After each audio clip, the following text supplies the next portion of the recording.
ఖమ్మం జిల్లా కూసుమంచి మండల కేంద్రంలో రైతు సమస్యలు పరిష్కరించాలని కోరుతూ కాంగ్రెస్ శ్రేణులు నిరసన దీక్ష చేపట్టారు. కేంద్ర రాష్ట్ర ప్రభుత్వాలు అవలంబిస్తున్న ప్రజా వ్యతిరేక విధానాలపై అందరూ కలిసి పోరాడాలని జిల్లా నాయకులు రాయల నాగేశ్వరరావు అన్నారు. కేంద్ర ప్రభుత్వం తీసుకొచ్చిన నల్ల చట్టాలకు వ్యతిరేకంగా రైతులు ఉద్యమం చేస్తే మోడీ ఆ చట్టాలను వెనక్కి తీసుకున్నారని గుర్తు చేశారు. టీఆర్ఎస్ ప్రభుత్వం తీసుకొచ్చిన ధరణి పోర్టల్తో రైతులు తీవ్ర ఇబ్బందులు ఎదుర్కొంటున్నారని తెలిపారు. కాంగ్రెస్ ప్రభుత్వం అధికారంలోకి రాగానే ధరణి పోర్టల్ను రద్దు చేస్తామని అన్నారు. తెలంగాణలో కాంగ్రెస్ ప్రభుత్వం అధికారంలోకి వచ్చే విధంగా ప్రతి కార్యకర్త కృషి చేయాలని పిలుపునిచ్చారు.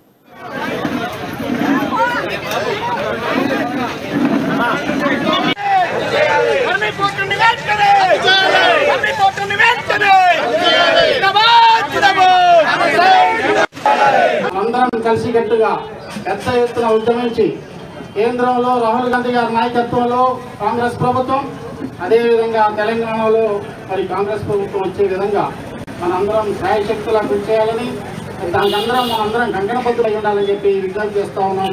మరి మీ అందరి తోడ్పాటుతో మనందరం కలిసి ఈ ప్రజా వ్యతిరేక విధానాలకు వ్యతిరేకంగా మనందరం కూడా పెద్ద ఎత్తున ఉద్యమాలు చేయడానికి మనం ముందుండాలని చెప్పి కూడా కోరుతా ఉన్నాం. మరి ఈ రోజు కార్యక్రమం ఉద్దేశాన్ని నేను 4 మాటలు చెప్పదలుచుకున్నాను. ముఖ్యంగా కేంద్ర ప్రభుత్వం అనేక